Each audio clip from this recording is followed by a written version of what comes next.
I am Jarvis, your storyteller. Welcome to the Science Fiction Exploration. If you like the story, please subscribe to our channel. The quantum archives beneath New Geneva weren't meant to have visitors. Dr. Cassandra Hayes knew this as she pressed her palm against the biometric scanner, her heart thundering in her chest. The facility's AI registered her presence with quiet indifference. Welcome, Archive Director Hayes. Current facility status, Level 5 lockdown. Something was wrong. The archives never went into lockdown without her direct authorization. As she moved through the crystalline corridors, holographic displays flickered with corrupted data, showing fragments of classified files she'd never seen before. Display archive access logs for the past 24 hours, she commanded. The facility's AI remained silent. That's when she noticed the temporal distortion readings on her wrist scanner. Someone or something had breached the quantum firewall. The main archive chamber lay before her, its massive doors sealed with emergency force fields. Through the transparent barrier, she could see the impossible. The quantum core was active, its usually dormant crystal matrix pulsing with forbidden energies. Override emergency protocols, authorization Hayes Omega-7, she spoke firmly, even as her mind raced through the implications. The doors parted with a reluctant hiss, revealing the chaos within. Holographic projections filled the chamber, showing battle footage from the First Contact War, but these weren't the sanitized records she knew. These were raw, unfiltered, and absolutely classified.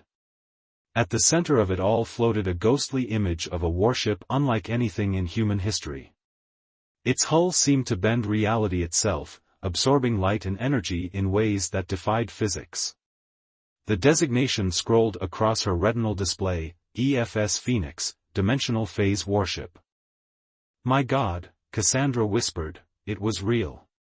The legends of the Phoenix had haunted humanity's military history for decades. A revolutionary warship that disappeared during humanity's darkest hour, taking with it technology that could have turned the tide against the Nexari invasion.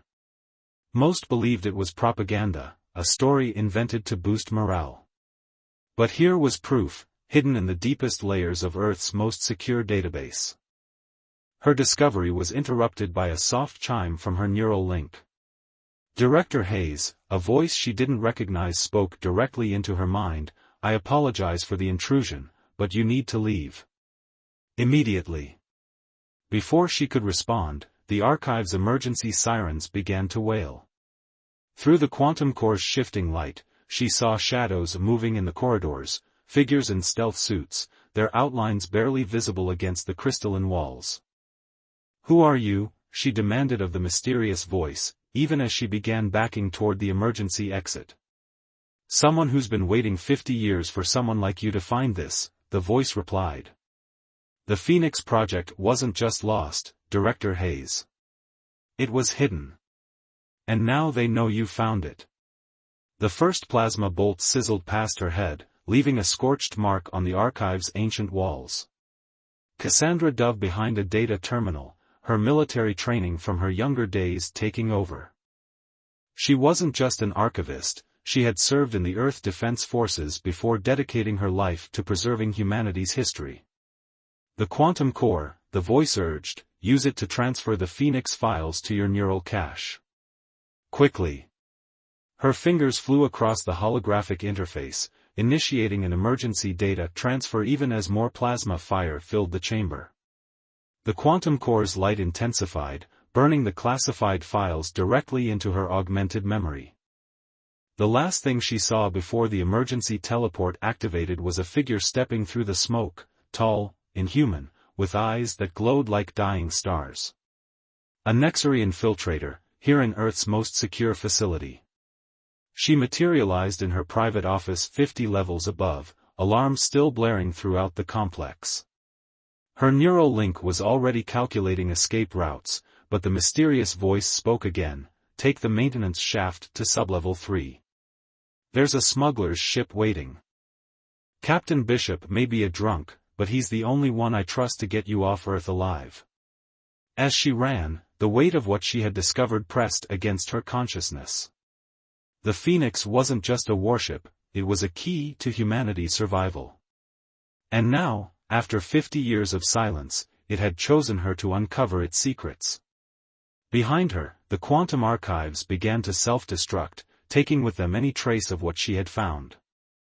But the truth was already locked in her mind, along with coordinates to a place that shouldn't exist and the key to finding a ship that could rewrite the course of human history. The war that everyone thought was over was about to begin again. And this time, humanity would need more than conventional weapons to survive. They would need a legend. They would need the Phoenix. Captain Marcus Bishop's ship, the Starcross, looked like it belonged in a scrapyard rather than a high-security docking bay. Its hull bore the scars of 100 desperate escapes, and its running lights flickered like dying stars. But appearances, as Cassandra would soon learn, could be deceiving. The docking bay's security drones hadn't even registered the ship's presence, a feat that should have been impossible given Earth's defensive grid. As she approached, a hidden airlock cycled open with a pneumatic hiss. "Get in," a gruff voice commanded from the darkness within. "Unless you prefer explaining to those EDC troops why you're carrying classified military data in your neural cache." The sound of boots on metal confirmed her fears. Earth Defense Coalition forces were already sweeping the building. Cassandra dove through the airlock just as plasma fire erupted behind her. The ship's engines roared to life, a sound far more powerful than its battered exterior suggested. Inside the cockpit, Captain Marcus Bishop didn't match his ship's decrepit appearance. Despite the rumors of his drinking and disgrace, his eyes were sharp and his movements precise as his hands danced across the neural interface controls. He was older than his service record suggested, with gray-streaked hair and scars that spoke of battles fought far from any official war zone. "The Phoenix files," he said as the Starcross broke atmosphere, somehow evading the orbital defense grid. "After 50 years, someone finally found them. Do you have any idea what you've stumbled into, Director Hayes? You're not just a smuggler," Cassandra realized, studying his familiar handling of military-grade evasive maneuvers. "Your fleet." Was fleet. Admiral Marcus Bishop, First Contact War veteran and former commander of the Earth's Dimensional Research Division. His laugh was bitter. "Now I'm just another ghost, like everyone else who knew the truth about the Phoenix project." The ship's quantum radar suddenly flared with warning signals. 3 Nexari warships had just emerged from dimensional space, their bone-white hulls gleaming against the darkness. They had been waiting, Cassandra realized. They had known she would try to escape. "This is impossible," she breathed. "The Nexari haven't breached the Sol system's defenses in decades." "They never left," Bishop replied grimly, his hands steady on the controls as he guided the Starcross into an asteroid field. "They've been here all along, hiding in dimensional pockets just like the ones that swallowed the Phoenix. The war never ended, Director. It just went quiet." The Starcross shuddered as enemy fire grazed their shields. But Bishop's piloting was unlike anything Cassandra had ever seen, weaving through asteroid debris with impossible precision. The ship's engines weren't just powerful, they were operating on principles that violated known physics. "Your ship," she realized. "It's built with Phoenix technology. What's left of it?" The Starcross carries fragments of the original dimensional drive, salvaged before the Phoenix made its final jump. Enough to keep me one step ahead of both the Nexari and the EDC's cleanup crews. A holographic display sprang to life between them, showing the classified files now burning in Cassandra's neural cache. The image of the Phoenix rotated slowly, its impossible geometries challenging her understanding of spacecraft design. The Phoenix wasn't just a warship, Bishop explained as they outmaneuvered another barrage of Nexari fire. It was a breakthrough in human evolution. The dimensional drive didn't just move through space, it altered the crew, changed them into something that could exist in multiple realities simultaneously. That's why the Nexari are so afraid of it. That's why they've spent 50 years hunting down anyone who knows the truth. The ship's AI suddenly cut in with an urgent warning: dimensional rupture detected. Multiple signatures. Classification, unknown. Through the view screen, Cassandra watched in horror as space itself began to tear open. But these weren't Nexari ships emerging from the void. These were something else entirely: sleek, predatory vessels that seemed to absorb light itself. EDC Black Fleet, Bishop spat the words like a curse. Seems your discovery got the attention of both sides. Hold on tight, Director. This is where things get interesting. The Starcross dove into a maneuver that should have torn it apart, its dimensional fragments allowing it to partially phase through solid matter. Behind them, the Black Fleet and Nexari warships opened fire on each other, their battle illuminating the asteroid field like artificial stars. Why now? Cassandra demanded as they escaped the chaos. Why are both sides moving after 50 years of silence? Bishop's expression was grim as he activated the ship's dimensional jump drive. Because the Phoenix didn't just disappear, Director Hayes. It left a message. A set of coordinates and a time. And according to your files, that time is now. The jump drive engaged, reality distorted, and the Starcross vanished into dimensional space. But as they made their escape, Cassandra couldn't shake the feeling that they were being guided, that something vast and ancient was manipulating events from behind the scenes. The Phoenix wasn't just lost. It was waiting. And now, after half a century of silence, it was calling its children home. The Starcross emerged from dimensional space into a graveyard of dead ships. Ancient hulks from the first contact war drifted in eternal orbits around a dying star, their hulls bearing silent witness to battles long forgotten. This was the Lambda Expanse, a region of space so warped by dimensional warfare that conventional navigation was impossible. Home sweet home, Bishop muttered, guiding the ship through the debris field. Welcome to the last free port in human space. Hidden within the wreckage was a massive structure, a space station cobbled together from salvaged warships and forbidden technology. Its existence wasn't recorded in any official database, yet its docking bays were filled with vessels bearing the scars of recent combat. Eden Station, Bishop explained as they docked. Where everyone who knows too much comes to disappear. The station's corridors were a maze of repurposed military hardware and stolen luxury items. Humans mingled with alien refugees, mercenaries, and beings that defied easy classification. But Cassandra noticed how conversations stopped when they passed, how eyes followed their movement with predatory interest. They know who we are, she whispered. News travels fast in the void, a new voice answered. A woman emerged from the shadows, her movements liquid smooth despite the obvious cybernetic augmentations covering half her body. Especially when the EDC puts a bounty on your heads big enough to buy a small planet. Dr. Lyra Voss, Bishop introduced her with a hint of wariness. The best dimensional theorist in 3 galaxies, and the only person who might be able to decode those coordinates in your head. Lyra's augmented eye whirred as it scanned Cassandra. Quantum data encryption. Military grade. Those files are burned into your neural pathways at the quantum level. Impressive. And probably fatal without proper extraction. Before Cassandra could respond, alarms blared throughout the station. Through the viewport, she watched as dimensional rifts tore open, disgorging a fleet of EDC black ships.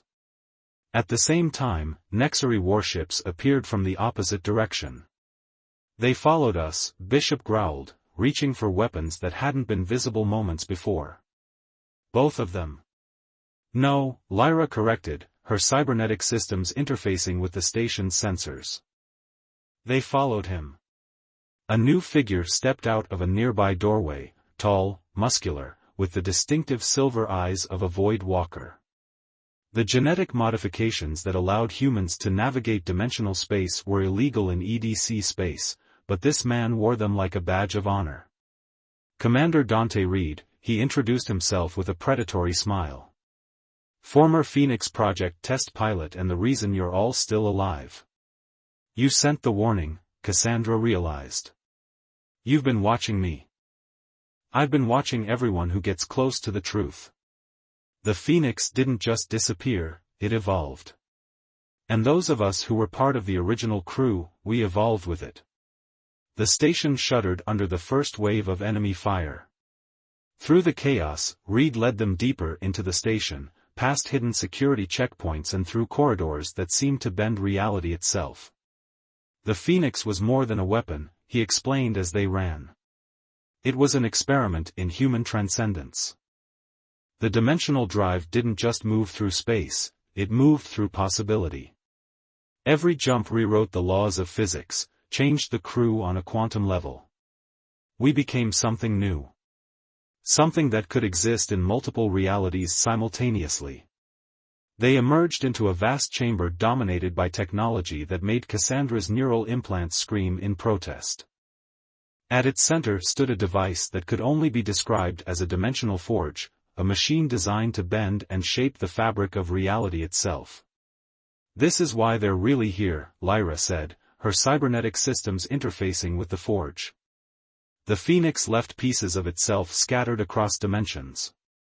Fragments of its power, waiting to be reassembled. With the coordinates in your head and Reed's connection to the ship, we might actually have a chance. The station's defenses were failing. Through the quantum feeds, they watched as both EDC and Nexary forces fought their way through Eden's defenders. But there was something strange about their attack pattern. They're hurting us, Bishop realized. This isn't an assault, it's a containment operation. They don't want to destroy the forge. They want to use it. Reed's silver eyes glowed as he interfaced with the forge's controls. The Phoenix saw this coming. It saw everything. Why do you think it chose now to reveal itself? The coordinates in your head, Dr. Hayes, they're not just location data. They're a key to unlocking the ship's true power. Cassandra felt the quantum data in her neural cache burning, resonating with the forge's energy. Images flooded her mind, the Phoenix under construction, its dimensional drive powered by something ancient and alien. The crew's transformation as reality itself rewrote their DNA. And finally, a glimpse of what the ship had become, a being that existed across all possible timelines, watching, waiting for the moment when humanity would need it most. There through the outer defenses, Lyra reported, her augmented systems tracking the battle. We have minutes at most. Then it's time, Reed declared, his form beginning to shift as his Void Walker genetics responded to the forge's power. The Phoenix didn't scatter its pieces by accident. It was creating a map, a path that only the worthy could follow. Are you ready to transcend, Dr. Hayes? To become something more than human? As enemy forces converged on their position, Cassandra made her choice. The forge's energy enveloped them all, and reality itself began to bend. The Phoenix was calling its children home, and this time, they would answer with everything they had become. The dimensional forge's energy coursed through Cassandra's neural pathways, transforming quantum data into something alive and aware. Her consciousness expanded, touching realities that shouldn't exist. She saw the Phoenix's journey through dimensions, understood why it had chosen this moment to reveal itself. The Nexary weren't just invaders, they were running from something worse. The void is breaking, Reed's voice echoed through multiple dimensions simultaneously. His Void Walker genetics had fully activated, turning him into a being of shifting silver light. The barriers between realities are collapsing. That's what the Phoenix discovered, why it transformed itself and its crew. The only way to survive what's coming is to evolve. The chamber shook as EDC and Nexary forces breached the final defenses. But through her expanded consciousness, Cassandra saw the truth, they weren't fighting each other anymore. They were working together. It's a joint operation, Bishop realized, his military training cutting through the chaos. They've known about this all along. The war, the peace treaty, all of it was just cover for something bigger. Lyra's cybernetic systems interfaced directly with the forge, her augmentations glowing with dimensional energy. The coordinates are resolving. The Phoenix, it's not just in one place. It exists across multiple parallel timelines, scattered like seeds. Through the quantum link, Cassandra understood. The Phoenix hadn't fled the war. It had distributed itself across reality, creating anchor points that could stabilize dimensional space. Each piece carried part of its power, waiting to be reunited. Behind you. Bishop's warning came just as the chamber's main doors exploded inward. Through the smoke strode a figure that made Cassandra's newly enhanced senses recoil, neither human nor Nexary, but something engineered from both species' DNA. Admiral Drake, Bishop spat the name like poison. I should have known you'd be behind this. The hybrid admiral's laugh echoed unnaturally. Did you think the EDC and Nexary would work together without a common cause? We've spent 50 years preparing for this moment, breeding a new species capable of surviving dimensional collapse. But the Phoenix's power was always the key. More hybrids poured into the chamber, their weapons designed to disrupt dimensional energy. But they were too late. The forge's transformation was complete, and Cassandra felt her body shifting, becoming something that existed partially out of phase with normal space. The coordinates, she gasped, understanding flooding her transformed consciousness. They're not just location data, they're a genetic key. The Phoenix didn't just hide itself, it hid the next stage of human evolution. Reed's silver form pulsed with power. The ship didn't run. It scattered itself across dimensions, changing its crew into seeds that could survive the void's collapse. We're not just finding the Phoenix, we're becoming it. Admiral Drake's forces opened fire, but their weapons passed harmlessly through the transformed humans.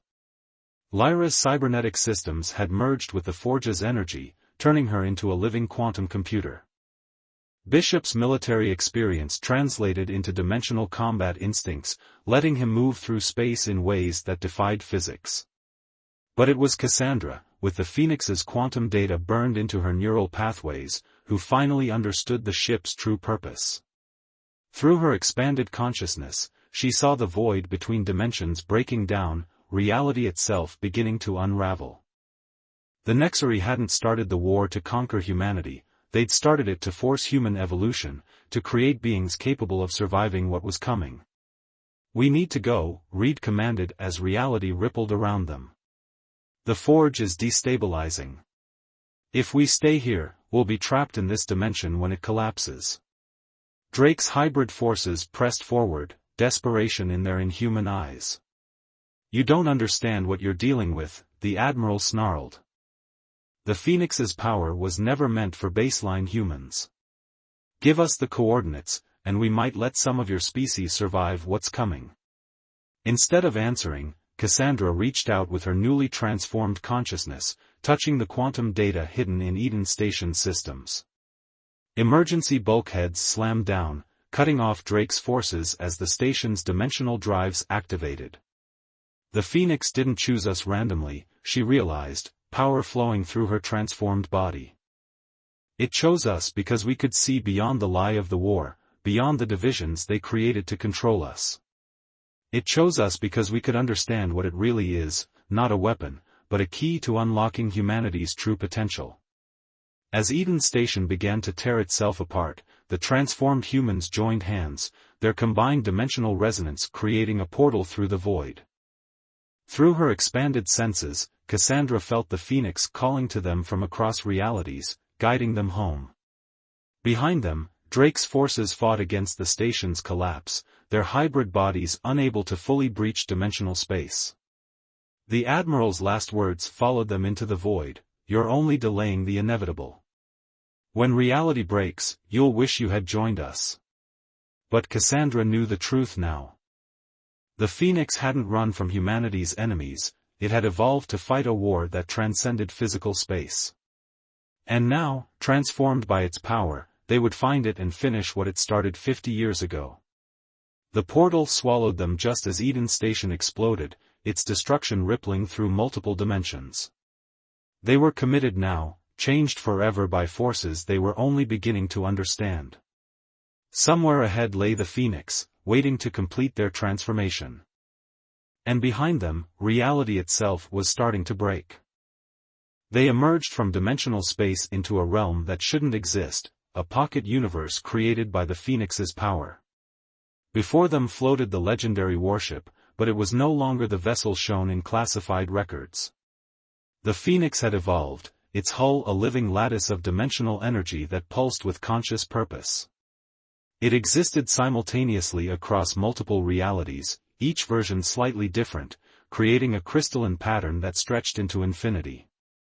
"It's beautiful," Lyra whispered, her cybernetic systems struggling to process the impossible geometry before them. "It's not just a ship anymore. It's become a bridge between all possible realities." Through her transformed consciousness, Cassandra felt the Phoenix reach out to them. Images flooded her mind, the ship's original crew making their final desperate choice, using the dimensional drive to scatter themselves across reality. They hadn't fled, they had become guardians, watching the void between dimensions, preparing for the moment when existence itself would begin to break down. "We're not alone," Bishop warned, his enhanced senses detecting movement in the dimensional currents around them. "Drake's forces followed us through." Reality rippled as hybrid ships emerged from twisted space, their hulls bristling with weapons designed to breach dimensional barriers. Behind them came the Nexari fleet, their bone-white vessels now infected with the same hybrid technology. Leading them all was Drake's command ship, its very existence an offense against nature. "You see now why we had to evolve," Drake's voice echoed across dimensional frequencies. "The void is hungry. Reality is breaking down. The only way to survive is to become something that transcends traditional existence. Surrender the Phoenix's power, and we can ensure humanity's survival, under our guidance." Reed's silver form pulsed with anger. "You still don't understand. The Phoenix didn't choose us to continue your twisted evolution.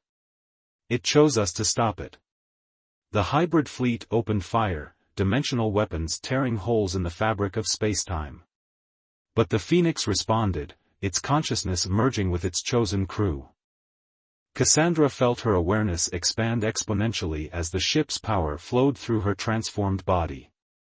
She wasn't just seeing multiple realities, she was existing in all of them simultaneously. "The coordinates," she gasped as understanding flooded her enhanced mind. "They weren't just leading us to the Phoenix. They were teaching us how to use its power." Through their shared consciousness, each crew member took on a different aspect of the ship's abilities. Lyra's cybernetic systems became quantum computers capable of calculating dimensional trajectories across infinite realities. Bishop's military experience translated into tactical awareness that spanned multiple timelines. Reed's Void Walker genetics let him navigate the team through impossible spaces between existence. And Cassandra, with the Phoenix's original data burned into her neural pathways, became the key that united them all. She saw the pattern now, how reality itself was built on layers of dimensional frequency, how the void between worlds was both destroyer and creator. "The hybrid evolution is a dead end," she announced as their consciousness merged fully with the Phoenix. "You're trying to survive the void by becoming like it." But the Phoenix found another way, not to fight the breakdown of reality, but to transcend it. The battle that followed defied conventional physics. The Phoenix, guided by its transformed crew, moved through dimensions like light through a prism, each movement creating ripples of possibility. Drake's hybrid fleet fired weapons that erased entire timelines, but the Phoenix existed in all of them simultaneously, impossible to truly destroy.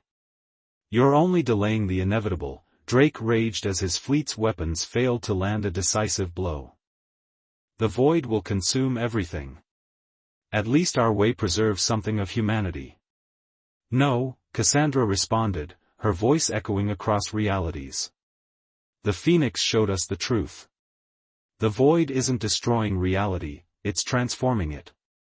And humanity's role isn't to hide from that transformation, but to guide it. The Phoenix's power reached its peak, its dimensional energy synchronizing across infinite timelines. Through their shared consciousness, the crew understood what they had to do. They weren't meant to fight the breakdown of reality, they were meant to shepherd existence through its next evolution. As Drake's fleet pressed their attack, the Phoenix initiated its final protocol. Energy cascaded through dimensional space, creating a new pattern of reality, one that could exist stably despite the void's influence. The hybrid ships began to break apart, their twisted evolution unable to adapt to the changing nature of existence. This is what the Phoenix was preparing for, Reed realized as their consciousness expanded to encompass the transformation. Not just humanity's evolution, but the evolution of reality itself. The void between dimensions shifted, becoming something new, not a hungry darkness, but a living framework that connected all possible worlds. Drake's command ship made one final attempt to seize control, but the Admiral's hybrid form couldn't comprehend the scope of what was happening. His vessel collapsed in on itself, trapped between frequencies of existence that no longer matched its twisted evolution. As the new pattern of reality stabilized, Cassandra felt the Phoenix's consciousness merge completely with their own. They had become something beyond human, beyond physical form, guardians of a transformed existence, shepherds of humanity's next great journey. The war that had started with first contact was finally over. But the real adventure, humanity's expansion into an infinite cosmos of interconnected realities, was just beginning. Through the Phoenix, they had become something their ancestors could barely imagine, beings of pure dimensional energy, existing across all timelines, guiding their species toward its ultimate destiny. The void was no longer their enemy. They had become its masters, and the universe would never be the same.